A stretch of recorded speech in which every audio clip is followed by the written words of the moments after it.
Hey there, fourth graders. So in this lesson, you are going to be learning about descriptive language in events in a story and how you can describe what's going on in a story using that descriptive language. Remember, the events are the plot. It's what's happening in the story.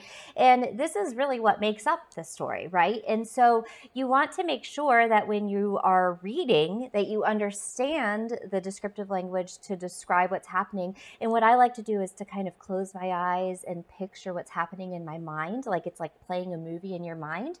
And when you're writing a story, you want to make sure that you use really good descriptive language to describe the events that are happening so that the reader can also close their eyes and paint a picture in their mind. So what I'm going to do is give you guys a little picture of what that looks like. And I'm going to use one of our fourth grade reading books. It's one of my absolute favorite books, The Lion, the Witch, and the Wardrobe by C.S. Lewis.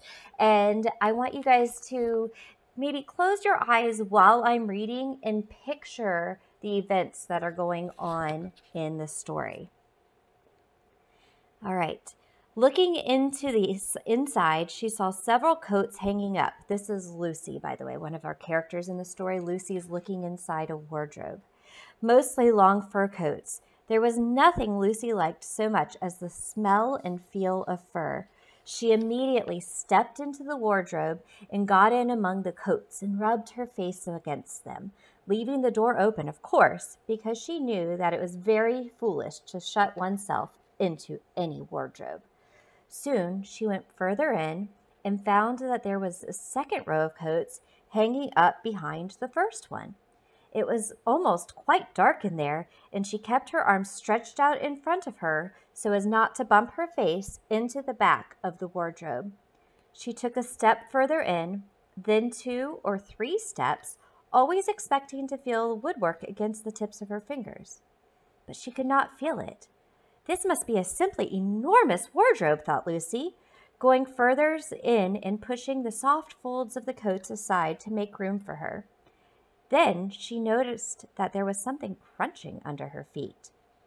I wonder, is that more mothballs, she thought, stooping down to feel it with her hand. But instead of feeling the hard, smooth wood of the floor of the wardrobe, she felt something soft and powdery and extremely cold. This is very queer, she said, and she went a step or 2 further. Next moment, she found that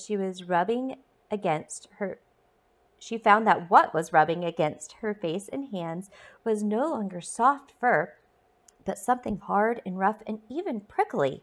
Why, it is just like branches of a tree, exclaimed Lucy, and then she saw that there was a light ahead of her, not a few inches away where the back of the wardrobe ought to have been, but a long way off. Something cold and soft was falling on her. A moment later, she found that she was standing in the middle of a wood at nighttime with snow under her feet and snowflakes falling through the air.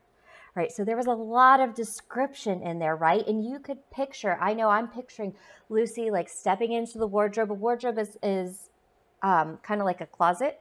So stepping into the wardrobe and she's feeling these fur coats against her faces and she's stepping back further and she has her hands reaching out because it's dark, she's trying to feel the edge of the wardrobe, so she doesn't run into it. And she's reaching out and she's hearing this crunching under her feet. You can almost hear the crunching under her feet. And she stoops down and she feels the soft, powdery cold. As soon as you heard that description, you probably thought, is that snow? And then she feels the prickly trees and she sees that she's in the woods. Right? So the language that was in these couple of pages that I just read was very descriptive, and it helped us to visualize and picture what was going on in the story. That is what I want you to think about as we're going through your lesson. I want you, as you're reading and as you're listening, to pick up on that descriptive language that's describing what's going on in the story. I'll see you guys next time. Bye, guys.